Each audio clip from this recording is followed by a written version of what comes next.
Nos ponemos en contexto de un tema que tenemos muchas ganas de abordar y que creemos necesario que los medios alternativos nos posicionemos en él. Estoy leyendo acá el titular de Telam.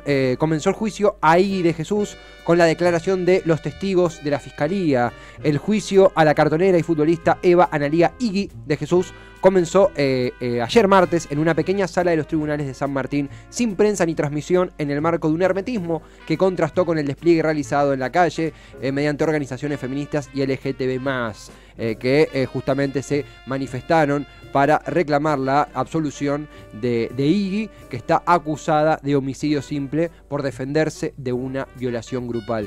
Para contextualizar más en profundidad, hay un informe muy interesante y necesario de Cosecha Roja, lo leo para que sepan de este tema. Yo me informé a través de eso, soy nuevo en este tema y quería saber más. En 2016, una patota de 10 varones intentó violar a Iggy en Bella Vista, provincia de Buenos Aires. Ella se defendió con un cuchillo y uno de los atacantes murió. Le gritaban durante el ataque a Iggy: "Te voy a hacer sentir mujer, forra lesbiana", estos violadores que la atacaron. Aunque la policía encontró a Iggy desvanecida, herida y con su ropa destrozada, se la llevaron presa, condición en la que estuvo 8 meses. Fue por la presión y el activismo y la militancia de grupos LGTB+, y feministas, que pudieron lograr que Iggy sea escarcelada para aguardar su juicio en libertad. Hay por supuesto denuncias de irregularidades en la comisaría número 2 de San Miguel, que se hizo cargo de este caso, del accionar policial que no le prestó ayuda sanitaria ni médica a Iggy. Es un caso que indigna muchísimo. Hablamos de legítima defensa ante una violación grupal, un hecho que no podemos ni imaginar. Para adentrarnos en esto, para saber más, para poder difundir y divulgar, estamos en contacto con quien es periodista, feminista, ella trabaja en Cosecha Roja, Natalia Arenas. Hola Natalia, acá Esteban Facundo en Cítrica, ¿cómo te va? Hola, buenas tardes, ¿cómo están? Muy bien Natalia, gracias por hacerte el tiempo para conversar, lo revaloramos. Han pasado ya 6 años, ¿no?, de aquel terrible hecho. Imaginemos que la indignación sigue latente o es más. ¿Cómo estás cubriendo, tanteando, cómo ves el proceso de juicio contra Iggy y qué sensación tenés respecto a que se respeten las garantías de la misma ante una justicia que, bueno, ya ha demostrado flaquear bastante en cuanto a derechos? ¿Cómo lo sentís? Bueno, mirá, en principio sí, esto que así como vos venías dando un detalle, detallando un poco lo que fue el caso, es algo que está, digamos que las pruebas están a la vista, ¿no? Y sin embargo, 6 años después de que Iggy se defiende de una violación correctiva, está afrontando un juicio en el que se le acusa de homicidio simple, y que no se tiene, por supuesto, en cuenta las situaciones en las que en las que se dio ese homicidio, que incluso Iggy ni siquiera sabía que había matado a esta persona, digamos. Se entera unos días después. Ella estuvo unos días encerrada en un calabozo sin saber por qué estaba ahí, no sabía lo que había pasado, digamos. Ella, por suerte, le salvó la vida a ella tener como defensa personal un cuchillo entre su ropa, y así poder defenderse de esta violación correctiva. Bueno, como ustedes decían, decimos violación correctiva porque está más que a la vista que fue eso. Iggy además había sido atacada por esta patota de varones, y hay testigos de esta frase que es muy clara, ¿no? Que le dicen: lesbiana, te vamos a hacer mujer, digamos. Entonces, digamos, ni siquiera lo tenemos que explicar lo que es una violación correctiva en este sentido, porque eso es justamente lo que sucede, lo que sucede con las lesbianas, el hecho de querer sacarles la homosexualidad, ¿no? Como si una violación pudiera sacarla. Bueno, en general siempre se discute, y Rita Segato es una estudiosa del tema, que dice que las violaciones en general son una demostración de poder, más que no tienen que ver con una cuestión de placer, sino de demostración de poder, y no solo de demostrárselo a la víctima, sino más que nada de demostrar al resto de los varones, ¿no? Esta cosa de pertenecer por dominar a, en este caso, en el caso de Iggy, a una lesbiana, ¿no? Y lo que vos me preguntabas por las sensaciones, bueno, las sensaciones es el principio de injusticia total, ¿no? Si Iggy llegó libre al juicio, es, como bien ustedes decían, por el movimiento feminista y por el movimiento LGBT, sobre todo, que la viene acompañando y que luchó para que su caso se haga visible y que nos enteremos de lo que había pasado. Pero después toda la causa es una irregularidad tras otra. Me parece que la conclusión es que el Estado falló por donde se lo mire. Las instituciones que se supone que nos tienen que cuidar no nos cuidan, y las que, digamos, nos tienen que cuidar de ataques como una violación, además nos condenan si nos defendemos de esa violación, ¿no?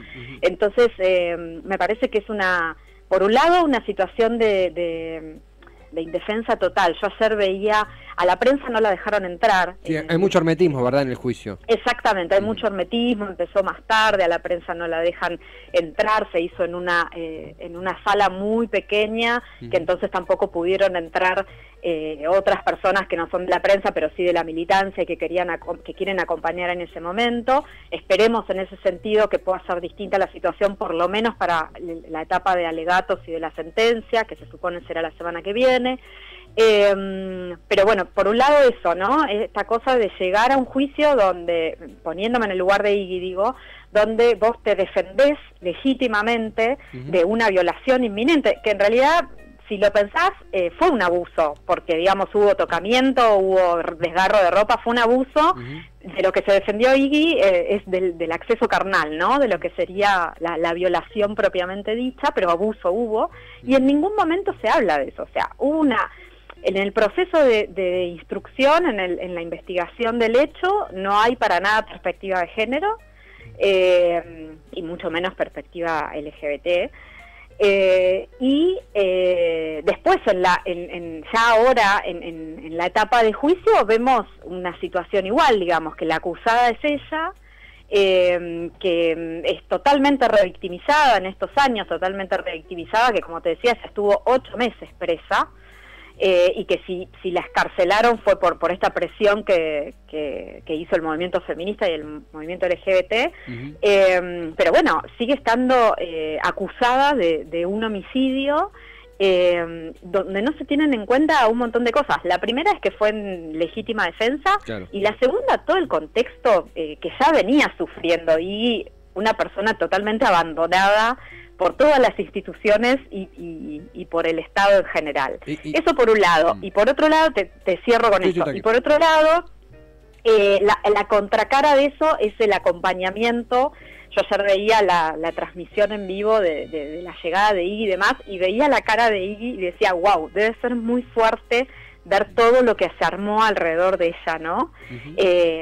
Todo lo que armaron la militancia, la organización de absolución para Iggy y demás, de todas apoyándola ahí, son como la contracara, ¿no? Sí. Hacia adentro de los tribunales, la revictimización total, y afuera, todo ese aguante que por suerte tiene Iggy, y que espero que le ayude anímicamente, más que nada. No, es Natalia Arenas, es periodista, feminista, trabaja en Cosecha Roja, realmente es de los medios que mejor, no sé si la verdad es mejor, pero más fuertemente ha cubierto y con más profundidad y con más información clara ha cubierto este caso, está cubriendo este caso, el caso del juicio a Iggy de Jesús, procesada por homicidio simple, cuando, como bien decías, Natalia, se defendió de una violación correctiva en 2016, logra pasar el juicio escarcelada justamente por la presión y el activismo de ustedes, del movimiento feminista, del movimiento LGTB. En ese sentido también pensaba lamentablemente, cuántas Iggys hay también, porque hablamos de lugares donde las comisarías tienen impunidad, donde la policía tiene una violencia inclaudicable, donde el Estado no llega o no cumple, donde la perspectiva de género no existe. Lamentablemente, no por tirar más leña al fuego, pero imagino que hay más Iggys, que hay mucho más reclamo y que a veces no alcanza, porque justamente es el Estado lo que no llega y es la violencia lo que perdura. No sé vos cómo sentís esto. Sí, por supuesto. Por momentos con una gran, no sé si la palabra es desilusión, pero sí una gran pena en el sentido de que todo lo que venimos trabajando desde las militancias y todo lo que se logró, que fue desnaturalizar la violencia contra las mujeres y contra las diversidades, los micromachismos y demás, bueno, ni hablar de la despenalización y legalización del aborto, digamos que logramos como sacar del closet todo eso con un movimiento que venía hace tiempo, pero que en 2015 se configura en esto que es Ni Una Menos y la masividad de los reclamos, ¿no? Por los derechos de las mujeres y las diversidades. Y ahí está la otra, hablando de contracaras, ¿no? La contracara de cómo responde el Estado y las instituciones, digamos, que sigue, o sea, los femicidios siguen estando, las violaciones siguen estando, el abuso sigue estando, y entonces hay ahí una sensación de, bueno, de qué sirve todo esto que estamos haciendo. Por supuesto que está no es una cuestión de fe, porque además yo no soy creyente, entonces no tengo fe, pero digo, está como la esperanza, te diría, de que todo esto sirva para hacer cambios reales, pero la realidad es que del otro lado nos encontramos con que quienes tienen que tomar esas decisiones y hacer de la lucha contra las violencias una política de Estado que no tenga que ver con una cuestión partidaria, sino sí con una cuestión política y de Estado, la verdad es que miran para otro lado y lo que sale siempre es el discurso punitivista, ¿no? La cuestión de, bueno, endurecer las penas, ¿no? Ese tipo de cosas, que la realidad es que nos debemos un debate más profundo, que hacia adentro los feminismos los estamos teniendo, pero digo, un debate más de, bueno, ok, endurecemos las penas, ¿y qué pasa con eso, digamos? Que vayan todos presos los violadores, digamos, ok, y entonces, ¿van a dejar de violar por eso? ¿Van a dejar de matarnos por eso? No creo que sea así, digamos, no, es una cuestión estructural la violencia en una sociedad violenta, pero que además es una sociedad patriarcal, y entonces que el blanco perfecto somos las mujeres y las diversidades. Entonces, por supuesto que la sensación es a veces de, bueno, con esto no se puede hacer nada, si no hacen nada desde arriba, pero bueno, después tenés esta otra cara que es las cosas que se logran, por ejemplo, las cosas que se logran a nivel sociedad y a nivel visibilización, ¿no? Que es todo gracias al movimiento feminista, digamos, no hay otra manera de verlo. Entonces, esas cosas sí te dan ganas de seguir la lucha, pero por otro lado, bueno, es difícil, ¿no? Porque por supuesto que hay muchas otras IGs y que hay, o sea, todos los días vemos casos que no llegan al extremo del caso de Iggy, pero que sí suceden de discriminación, de personas que no les dejan entrar a boliches, claro, que les pegan, digamos. Es algo que a veces uno dice, bueno, que estoy en una burbuja, que creo que somos un país o una sociedad mejor y una sociedad tolerante, y sin embargo no sucede, no estaría sucediendo. Se entiende, es que se entiende claramente, Natalia. Te escuchamos atentamente porque es un proceso, es un disparador, por supuesto que debemos profundizar y seguir cubriendo. El caso de Iggy, que profundiza ya de por sí de la indignación y lo terrible que es, profundiza en esto que vos decías. Por un lado, como se dice, ¿no?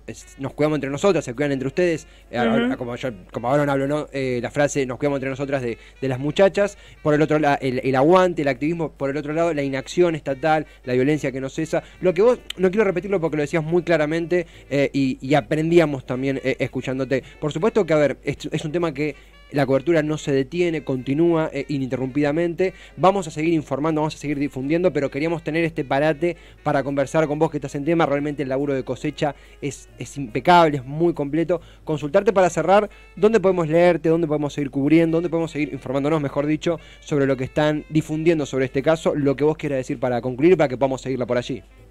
Sí, una cosita más que me olvidé de decir en esto de lo que falta por parte del Estado es la cuestión reparatoria, ¿no? Porque imaginemos un escenario en el que ojalá Iggy sea absuelta. Bueno, ¿y qué pasa después con Iggy? Digamos, ¿quién se encarga de ella? ¿Quién va a ir a hablar, a contener? ¿Cómo sigue la vida de Iggy después de esto, no? De Iggy, como podemos decir cualquiera de las otras personas. ¿Qué pasa con ellas? ¿No? ¿Cómo siguen su vida en un contexto de obvia marginalidad, ¿no? En la que viven. Bueno, Eso por un lado. Ujú. Por otro, bueno, sí, en Cosecha estamos siguiendo más que nada ahora nuestras redes, porque como ustedes bien dijeron, la verdad es que todos estos años hicimos un montonazo de notas de IGI, fuimos siguiendo el caso, y a veces nos pasa a los periodistas como que nos sentimos reiterativos, ¿no? Como que ya hablamos de esto muchas veces, y entonces optamos muchas veces, en el caso de Cosecha, por hacerlo por redes, nos parece que tenemos mucha más llegada, y seguir, por supuesto, compartiendo las notas que ya escribimos y que tienen que ver en este caso con quiénes sigue y por qué tanta gente pide, en este caso ahora, su absolución. Bueno, me pueden leer en Cosecha Roja, que es cosecharroja.org, y en las redes de Cosecha, que son todas Cosecha Roja, Instagram, Twitter y Facebook. Ahí vamos a estar informando, si todo sale como esperamos, también la semana que viene, si es la sentencia, vamos a estar cubriendo ahí, y bueno, después en mis redes personales, que es Arenas Natalita, también en Instagram y Twitter, y Natalia Arenas en Facebook. Pero bueno, nada, importante saber que sobre todo nos sigan en las redes, que ahí estamos tirando mucha info al respecto. Natalia, en serio, gracias por el tiempo, por la charla, la seguiremos en las redes, un fortísimo abrazo para vos y todos allí. Bueno, gracias a ustedes por convocarme, un abrazo. Abrazo para vos también, Natalia, que es Natalia Arenas, periodista feminista, quien trabaja en Cosecha Roja, un tema que yo conocía muy poquito sobre IGI y que necesitas y queremos convocar a quienes están en la jugada, quienes están en el lugar de los hechos, para poder difundir y para poder divulgar este tema que es terrible, me sale decir es terrible, y contrasta dos caras de la sociedad, un activismo muy fuerte que permitió que IGI espere el juicio sin que esté presa, y una justicia y un Estado también que no estuvo donde tenía que estar, y hay que también mencionarlo. Sí, completamente, y en esta lucha de la cual Natalia hablaba, me parece importantísimo el tema de la visibilización como una primera instancia, pero tomando las palabras de ella, creo que también se empieza a demandar una acción desde arriba, ¿no? Una acción desde el propio Estado que se meta con mucha más responsabilidad, con mucha más eficiencia en estos temas, para no solamente, como bien decía ella, castigar este tipo de cosas de una manera más dura, incluso hasta mediáticamente o culturalmente, lo cual bienvenido sea, sino me parece también tratar de empezar a trabajar en la prevención de que estas cosas sucedan y en el seguimiento de las víctimas, como también ella decía. Sí, totalmente. Después el qué sucede con IGI, ¿verdad? Porque el caso termina, pero la vida sigue totalmente.